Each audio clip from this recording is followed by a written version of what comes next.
아테네의 중심은 아크로폴리스의 언덕 위에 있는 파르테논 신전입니다.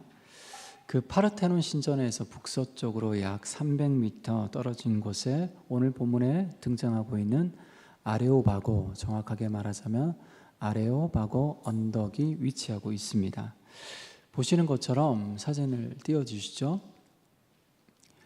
보시는 것처럼 아레오바고는 아크로폴리스에서 내려다 보이는 곳에 위치하고 있는 큰 바위 언덕입니다. 좀 더 가까이에서 보면 이렇습니다. 그리고 아레오바고 언덕 입구 오른쪽에는 오늘 본문 말씀이 헬라어로 동판에 새겨져 있습니다.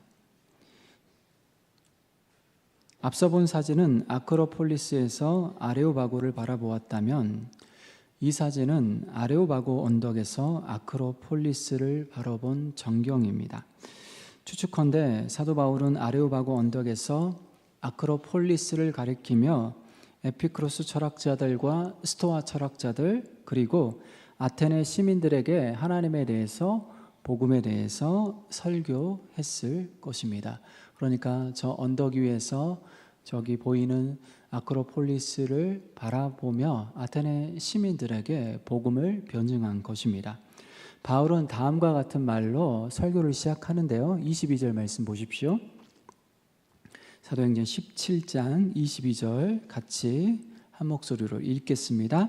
바울이 아레오바고 가운데 서서 말하되 아덴 사람들아 너희를 보니 범사에 종교심이 많도다. 아멘.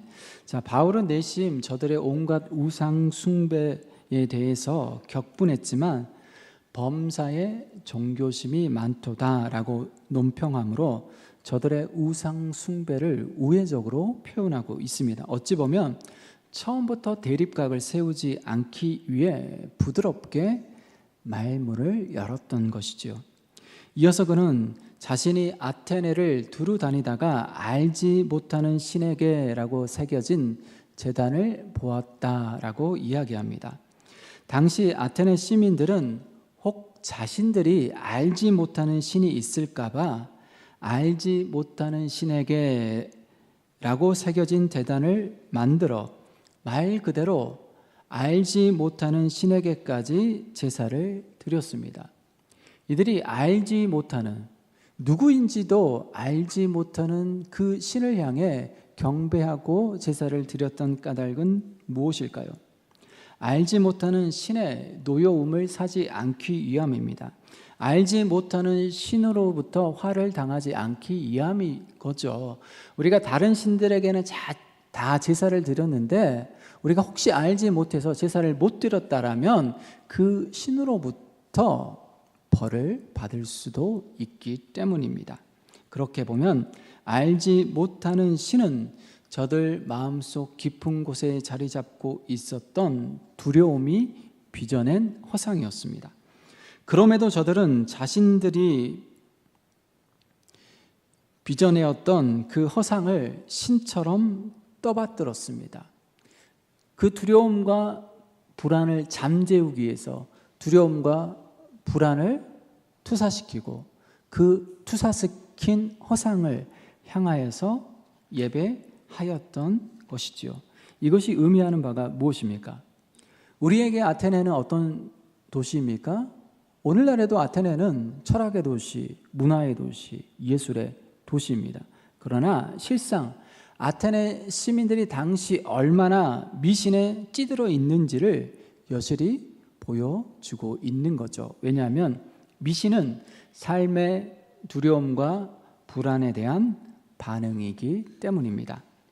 바울은 이제 알지 못하는 신을 재료 삼아 그 알지 못하는 신에 대해서 내가 이제 알려주겠다라고 이야기하며 기독교 신앙을 변증합니다. 바울은 맨 먼저 온 우주와 이 세상을 창조하신 하나님, 곧 창조주 하나님을 소개합니다. 창조주 하나님을 소개함으로 설교를 본격적으로 시작하고 있는 거죠. 자, 본문 24절 말씀 보십시오. 24절 말씀 같이 한번 계속해서 읽겠습니다. 우주와 그 가운데 있는 만물을 지으신 하나님께서는 천지의 주제시니 손으로 지은 전에 계시지 아니하시고. 아멘. 세상이 창조된 이래 동서고금에 걸쳐 계속해서 제기된 질문이 있습니다. 이를테면 우주는 어떻게 오늘날과 같이 되었을까요? 어떻게 우주가 만들어졌을까요? 우주는 어떻게 오늘날과 같이 작동하게 되었을까요? 왜 별들은 클까요? 그런데 왜 인간은 작을까요? 왜 인간은 거대한 우주 속의 작지만 특별한 곳에 생명들로 가득한 행성에 자리를 잡게 되었을까요? 왜 인간은 그토록 강력한 힘을 가지게 되었을까요? 인간이란 무엇일까요? 그러니까 수많은 사람들이, 특별히 철학자들은 바로 우주의 기원에 대해서, 우주의 형성 과정에 대해서, 인간의 근원에 대해서, 인간이라는 그 존재 그 자체에 물음을 던졌던 것입니다. 여러분들도 이와 비슷한 질문을 살아가면서 한 번쯤은 제기해 보셨으리라 생각합니다. 혹 이러한 질문에 여러분 명쾌하고도 분명하게 확신에 찬 대답을 해줄 사람이 과연 있을까요? 태양은 우리의 은하, 즉 은하수의 1000억 개의 별들 중 하나입니다. 그리고 우리 은하는 우주 전체의 1000억에서 2000억 개의 은하 중에 하나입니다. 그러니 도대체 이 어마어마한 크기의 우주를 누가 만들었을까요? 현재 널리 받아들여지고 있는 빅뱅 이론에 의하면 우주의 역사는 약 138억 년입니다. 1초의 숫자 하나를 센다고 하여 138억 년을 센다라면 대략 450년이 걸린다고 합니다. 여러분이 태어나자마자 숫자를 센다고 해도 결코 세지 못할 만큼 우주의 역사는 엄청나게 긴 시간 동안 지금까지 흘러왔습니다. 과연 우주의 역사는 138억 년일까요? 천체 물리학자들에 의하면 어찌된 영문인지 밀도와 온도는 최대이고 크기는 최소인 그런 특이점이 있었다고 합니다. 이 작은 특이점은 너무나 압축된 나머지 어느 특이하고도 영광스러운 순간에, 그러니까 물리학자들의 표현인 거죠. 특이하고도 영광스러운 순간에 급기야 폭발했고 그럼으로써 우주가 시작되었다라고 설명합니다. 그야말로 대폭발, 빅뱅으로 우주가 시작되었다라는 거죠. 그래서 지금도 우주가 팽창하고 있다라고 이야기하죠. 역으로 계속해서 거꾸로 돌아가 보면 우주가 축소되고 그래서 밀도가 최대치고 크기가 아주 작은 바로 그 시점에, 그 특이한 시점에 폭발이 일어났고 그때부터 우주가 팽창하기 시작하고 우주 만물이 펼쳐지기 시작했다라는 거죠. 여러분, 우주는 정말 대폭발, 빅뱅으로 시작되었을까요? 자, 그렇다면 성경은 이러한 질문들에 대해서 어떻게 답하고 있을까요? 놀랍게도 성경은 앞서 제기된 수많은 질문들에 대해서 너무나도 간결한 문장으로 대답하고 있습니다. 우리가 잘 알고 있는 말씀이죠. 창세기 1장 1절 말씀입니다. 태초에 하나님이 천지를 창조하시니라. 이는 성경 66권을 여는 말씀이자 동시에 구약 성경을 여는 열쇠에 해당하는 말씀입니다. 다시 한번 주의 깊게 이 말씀을 들어보십시오. 태초에 하나님이 천지, 하늘과 땅, 하늘과 땅이라는 것은 온 우주 만물 다 포함하고 있는 거죠. 하늘과 땅을 창조하시니라. 창세기 1장 1절은 두 가지를 선언하고 있습니다. 첫째, 태초에 하나님께서 존재하셨다라는 거죠. 왜 존재하셨는지, 어떻게 존재하셨는지, 어떻게 존재했음을 증명할 수 있는지 이런 데에는 관심이 없습니다. 태초에 하나님이 존재하셨다라는 거죠. 그리고 그 존재하신 하나님께서 그 모든 만물을 창조하셨다라는 겁니다. 이 두 가지를 바로 선언하고 있습니다.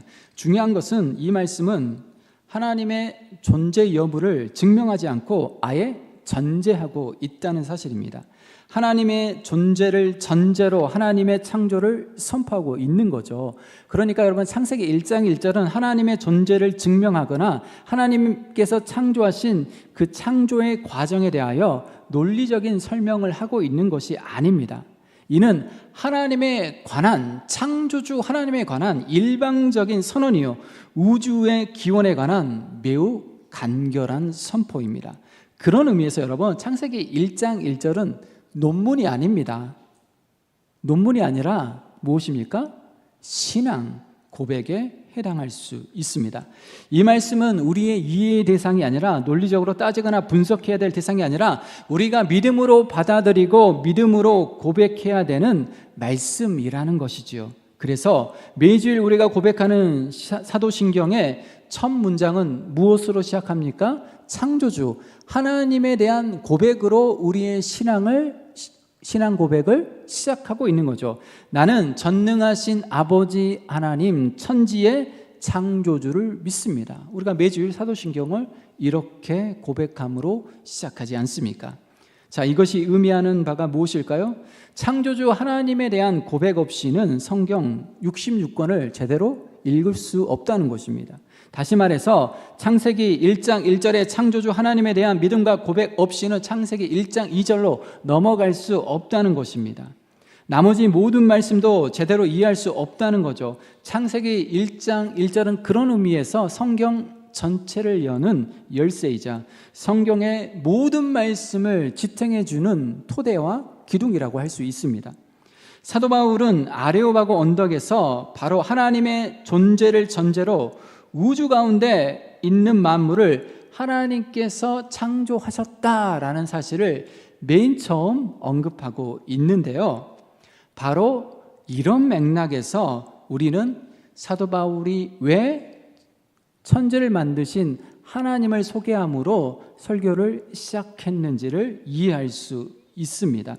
창조주 하나님에 관한 선언과 선포가 자신이 전하고자 하는 말씀을 여는 열쇠이자 자신이 전하고자 하는 말씀을 지탱해 주는 기초에 해당하기 때문입니다. 그래서 천지의 창조주이신 천지의 주제이신 하나님을 선언함으로 본격적으로 복음의 메시지를 증거한 것이죠.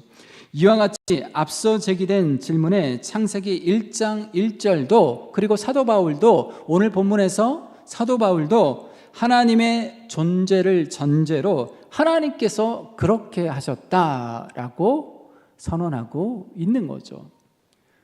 동서고금을 막론하고 수없이 제기된 그런 철학적 질문들에 대해서 하나님이 그렇게 하셨다라고 답하고 있는 것입니다. 그렇다면 태초에 하나님께서 천지를 창조하셨다, 하나님께서 우주와 그 가운데 있는 만물을 창조하셨다라는 것이 오늘 우리에게 어떤 메시지를 던져주고 있습니까? 그러니까 하나님께서 천지를 창조하셨다, 온 우주 만물을 창조하셨다, 그러는가 보다. 여기서 끝난다라면 이 말씀이 도대체 우리랑 무슨 상관이 있겠습니까?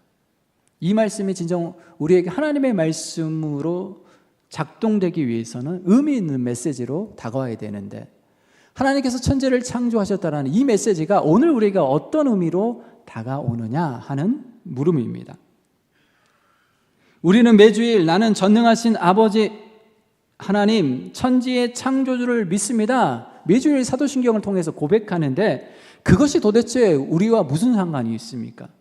오늘 우리에게 그것이 던져주는 메시지는 무엇입니까?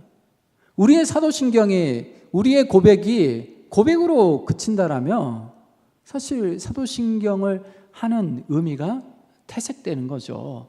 우리가 매주일 사도신경을 통하여서 천지의 창조주이신 하나님을 고백하는 것이 분명히 지금 우리의 삶의 자리에서도 의미가 있으니까 중요하니까 고백하는 것이 아니겠습니까? 그러면 그것이 도대체 오늘 우리에게 어떤 의미를 던져주는 것일까요? 이것이 오늘 저와 여러분이 주목하고자 하는 메시지의 핵심입니다. 결론적으로 말씀드린다면 창조주 하나님에 대한 믿음과 고백은 우리의 신앙을 열어주는 열쇠이자 우리의 신앙을 지탱해주는 토대입니다. 그만큼 중요하다는 뜻입니다. 따라서 창조주 하나님에 대한 믿음과 고백 없이는 우리의 신앙이 깊어질 수가 없습니다. 우리의 신앙이 요동치는 이유도, 때론 무너지는 이유도 알고 보면 창조주 하나님에 대한 믿음과 고백이 흔들리고 있기 때문입니다. 단언컨대 우리가 하나님께서 천지를 창조하셨다, 우주 만물을 창조하셨다, 모든 피조물을 창조하셨다, 나를 창조하셨다라는 믿음과 고백이 있다면 인생의 크고 작은 어려움들은 넉넉히 이길 수 있는 거죠. 우리의 믿음과 신앙이 흔들리는 이유는 무엇입니까? 우리의 신앙과 믿음을 지탱해주는 창조주 하나님에 대한 믿음과 고백이 흔들리고 있는 거기 때문이죠. 다시 한번 여러분 질문을 던져보겠습니다. 태초에 하나님의 천지를 창조하셨다. 자, 이 창세기 1장 1절이 지금 나에게 어떤 의미가 있는 것일까요? 오늘 우리에게 던져주는 메시지는 무엇입니까? 우리가 매주일 고백하는 사도신경의 첫 고백, 나는 전능하신 아버지 하나님 천지의 창조주를 믿습니다 라고 고백하는데 그 고백이 지금 나에게 무슨 소용이 있습니까? 첫째, 하나님께서 창조주라는 것은 인간을 비롯하여 다른 모든 만물들은 피조물이라는 사실을 분명하게 기억하라는 것입니다. 여러분, 인간이 죄인으로 전락한 결정적인 이유가 무엇일까요? 인간이 자신의 피조물됨을 망각하고 창조주 하나님처럼 되고자 했기 때문입니다. 화면을 띄워주시죠. 창세기 3장 5절 화면을 통해서 같이 한번 읽어보도록 하겠습니다. 너희가 그것을 먹는 날에는 너희 눈이 밝아져 하나님과 같이 되어 선악을 알 줄 하나님이 아심이니라.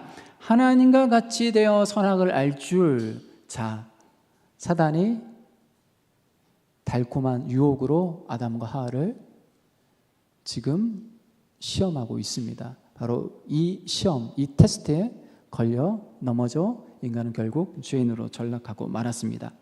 이렇듯 인간은 피조물의 본분과 위치를 망각하고 자신이 피조물이라는 사실을 망각한 채 하나님처럼 되고자 하는 욕망에 사로잡힌 나머지 선악을 알게 하는 나무의 열매를 먹게 되었습니다. 그렇게 보면 동산 중앙에 늘 서 있었던, 우뚝 서 있었던 선악을 알게 하는 나무는 인간이 창조주 하나님 앞에 서 있는 피조물임을 기억하라는 은혜의 표지판이었던 거죠. 그걸 잊지 말라는 거죠. 너는 피조물이라는 사실, 하나님의 말씀에 순종해야 된다는 사실. 다른 건 다 먹을 수 있지만은 선악을 알게 하는 나무의 열매를 먹지 말라라는 창조주 하나님에 대해서 절대적인 순종을 해야 되는 피조물의 위치에 있다는 사실을 기억하라고, 늘 상기시키라고 하나님께서 표지판을 세워주신 것입니다. 여기서 우리는 죄의 본질적인 의미를 발견할 수 있습니다. 창조주 하나님을 망각하고 자신이 피조물이라는 사실을 망각하는 것이 바로 죄의 본질이라는 것입니다. 선악을 알게 하는 열매를 따먹은 것은 창조주 하나님을 망각하고 자신이 피조물이라는 사실을 망각한 결과일 뿐입니다. 그걸 잊어버렸기에, 그 중요성을 상실했기에 결국 하나님처럼 되고자 하는 욕망에 사로잡힌 채 선악을 알게 하는 나무의 열매를 먹은 것입니다. 진짜 중요한 것은 우리의 삶 속에서 창조주 하나님을 잊어버리고 자신의 본분과 위치를 잊어버리는 것입니다. 이것이 바로 성경이 말하는 죄의 핵심입니다. 여러분, 하나님은 어디에 계십니까? 우리 누구입니까?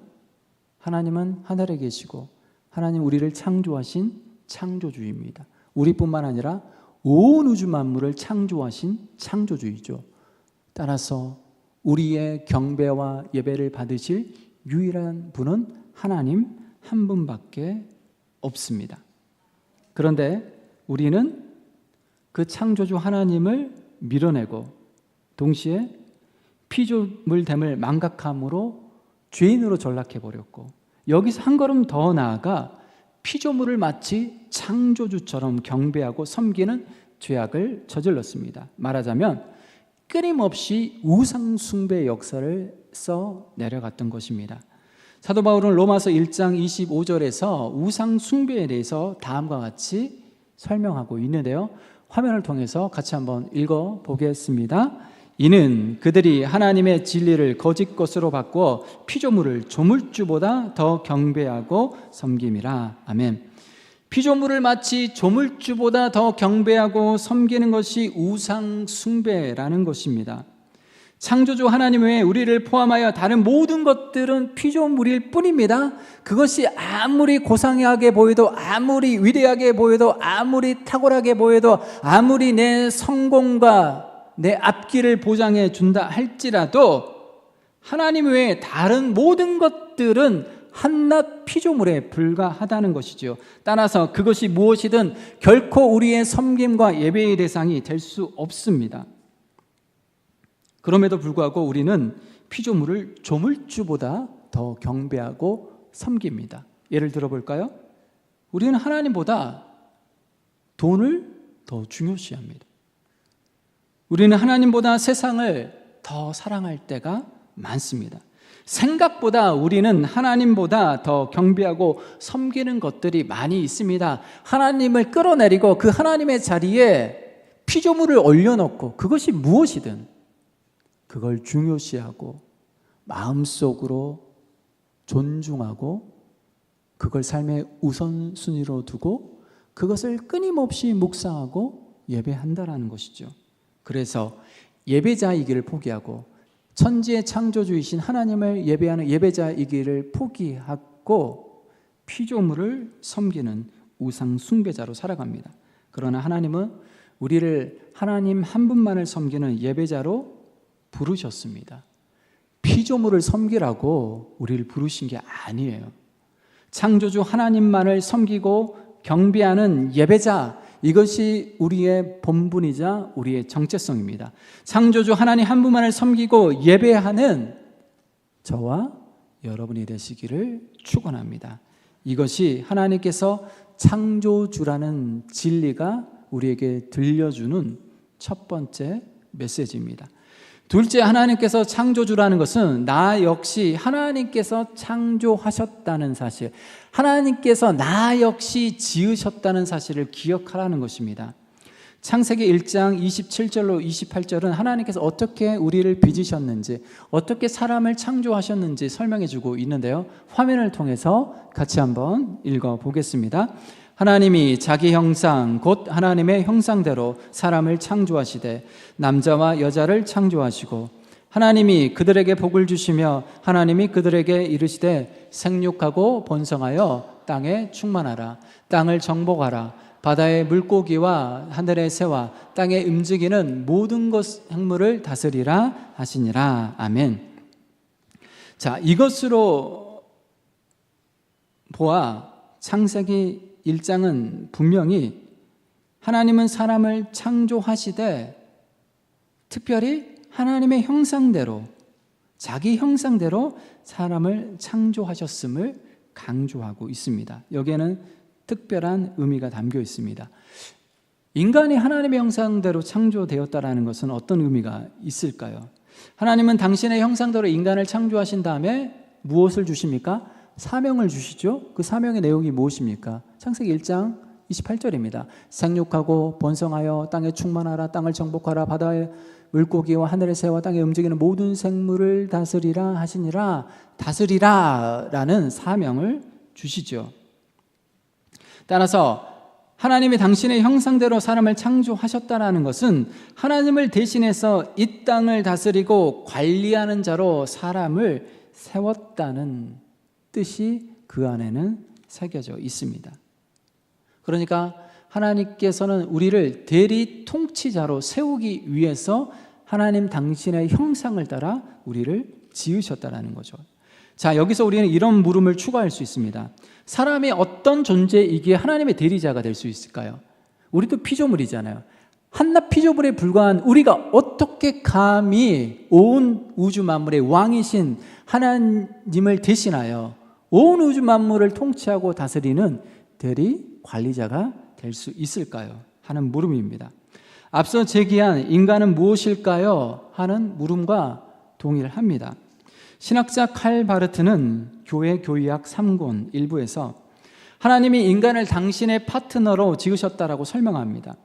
하나님이 인간을 하나님과 같이 동역할 수 있고 하나님과 교제할 수 있는 그런 존재로 지으셨다는 것입니다. 말하자면 하나님은 인간을 인격적 나눔이 가능한 존재로 지으셨다는 것입니다. 우리가 알고 있듯이 인간을 제외한 어떠한 존재도 하나님과 인격적 나눔이 가능하지 않습니다. 혹 하나님과 인격적 나눔을 하고 있는 동물이나 피조물이 있다면 저에게 신고해 주시길 바랍니다. 오직 인간만이 인격적으로 하나님과 교제할 수 있습니다. 우리에게 지성이 있고 감정이 있고 의지가 있는 까닭은 바로 여기에 있는 거죠. 지정의. 인간이 지정의가 있는 까닭은 무엇입니까? 그걸 통해서 하나님과 인격적인 교제, 인격적인 사귐을 하라고 우리를 지정의가 있는 존재로 만드신 거죠. 따라서 하나님이 당신의 형상으로 사람을 창조하셨다라고 할 때 가장 중요하고도 본질적인 의미는 하나님과 인격적인 관계를 맺을 수 있는 존재로 우리를 창조하셨다라는 거죠. 하나님과 인격적인 관계를 맺을 수 있기 때문에 하나님의 대리 통치자로서 온 세상을 다스릴 수 있다는 것입니다. 바로 여기서 우리는 두 번째 메시지를 듣게 되는데요. 사람의 사람다움은 하나님과의 관계 속에서 드러난다는 것입니다. 다시 말해서 사람은 하나님과 소통할 때 사람답게 살 수 있다는 것입니다. 우리의 존재의 의미와 가치 그리고 목적은 하나님과의 인격적인 관계 속에서만 발견할 수 있고 누릴 수 있고 성취할 수 있다는 것이죠. 사람이 사람답지 못한 이유가 무엇일까요? 사람의 탈을 쓰고 있으면서 사람이기를 포기하는 이유는 무엇일까요? 오늘 우리가 그리스도인답지 못한 이유는 무엇입니까? 하나님께서 우리를 성도로 그리스도인으로 불러주셨는데 그리스도인답지 못하고 성도답지 못한 이유는 무엇일까요? 오늘 우리의 삶 속에 혼돈과 방황 그리고 불안, 어두운 그림자가 드리워져 있는 까닭은 무엇입니까? 하나님과 소통해야 될 존재인 우리가 하나님과 불통하고 있기 때문입니다. 하여 우리가 맨 먼저 점검해야 할 것은 바로 하나님과 인격적인 관계입니다. 하나님과의 관계가 바른 관계로 형성되어 있는지, 하나님과 인격적인 나눔이 있는지 우리의 내면을 날마다 체크해야 한다는 것이죠. 왜 그렇습니까? 하나님과의 바른 관계가 형성되어 있지 않으면, 인격적인 나눔이 없으면 사람의 사람다움을 드러낼 수 없는 거죠. 따라서 하나님께서 창조주라는 것은 사람은, 저와 여러분은 하나님 안에서만, 하나님과의 인격적인 나눔 속에서만 사람다움을 실현할 수 있고 내 삶의 의미와 가치를 발견할 수 있고 내 존재의 목적을 성취할 수 있다는 것입니다. 이것이 창조주 하나님으로부터 우리가 들어야 되는 두 번째 메시지입니다. 그런데 여러분, 우리가 두 번 창조되었다는 것을 알고 계십니까? 여러분에게 생소하게 들리실 줄도 모르겠습니다. 하나님께서는 예수 그리스도를 통하여서 온 우주 만물을 창조하셨습니다. 태초에 하나님이 천지를 창조하시니라 성부 하나님 홀로 창조한 것 같지만 요한복음 1장도 그리고 잠시 후에 우리가 읽을 말씀에 보면 성부 하나님 홀로 온 우주 만물을 창조하신 게 아니라 성자 예수님과 함께 동역하셨음을 우리가 알 수 있습니다. 사도 바울은 골로새서 1장 15절 17절에서 이 부분을 명확히 밝혀주고 있는데요. 같이 한번 화면을 통해서 읽어보도록 하겠습니다. 그는 보이지 아니하는 하나님의 형상이시요 모든 피조물보다 먼저 나신 이시니 만물이 그에게서 창조되되 하늘과 땅에서 보이는 것들과 보이지 않는 것들과 혹은 왕권들이나 주권들이나 통치자들이나 권세들이나 만물이 다 그로 말미암아 그를 위하여 창조되었고 또한 그가 만물보다 먼저 계시고 만물이 그 안에 함께 섰느니라. 아멘. 그는 보이지 않는 하나님의 형상, 그는 예수 그리스도를 가리키죠. 만물이 그에게서 창조되되, 그러니까 예수 그리스도를 통하여서, 예수 그리스도의 순종을 통하여서 온 우주 만물이 창조되었습니다. 하나님께서 말씀으로 우주를 창조하셨다라고 우리는 흔히 표현하지 않습니까? 그런데 말씀이 누구입니까? 말씀이 예수 그리스도라고 요한복음 1장에 우리에게 설명해 주고 있는 거죠. 그 하나님의 말씀에 순종하시는 성자 예수님을 통하여서 우주 만물이 창조된 것입니다. 사도 바울은 여기서 한 걸음 더 나아가서 예수님의 십자가 안에서 이루어진 거듭남 혹은 구원 역시 아무런 주저함 없이 분명하게 새로운 창조임을 정의하고 있습니다. 그러니까 태초에 예수님도 천지를 창조하셨죠? 그 창조 사건이 창세기 1장 1절에 기록되어 있는데 우리가 예수 그리스도 안에서 거듭남, 중생, 구원 이건 역시 창조 사건임을 강조하고 있는 거죠. 고린도후서 5장 17절 말씀 같이 한번 읽어볼까요? 고린도전서 5장 17절 화면을 통해서 같이 한번 읽겠습니다. 그런즉 누구든지 그리스도 안에 있으면 새로운 피조물이라 이전 것은 지나갔으니 보라 새 것이 되었도다. 아멘. 자, 여기서 새로운 피조물이라고 번역된 헬라어 단어는 카인의 크티시스입니다. 직역하면 새로운 피조물이 아니라 직역하면 새로운 창조입니다. 그리고 이 문장에는 동사가 생략되어 있습니다. 말하자면 이 문장은 감탄의 선언이나 감격의 탄성입니다. 감탄사라는 거죠. 따라서 직역하면 이렇습니다. 누구든지 그리스도 안에 있으면 새로운 창조. 여기서 끝나는 거죠. 선언이자 탄성입니다. 누구든지 그리스도 안에 있으면 새로운 창조. 뒤에 내용까지 읽어드리겠습니다. 누구든지 그리스도 안에 있으면 새로운 창조. 옛것은 지나갔다. 새 것이 왔다. 죄로 망가져버린 인생이 전혀 새로운 차원으로 창조되었다라는 거죠. 이전과는 전혀 다른, 질적으로 전혀 다른 차원의 피조물로서 우리가 거듭나게 되었다라는 것이죠. 창세기 1장 1절의 창조 사건이 그리스도 안에서 다시 한번 재현되었다는 뜻입니다. 그것이 어떻게 이루어졌습니까? 그리스도 안에서. 그런 의미에서 그리스도인은 저와 여러분은 두 번 창조되었습니다.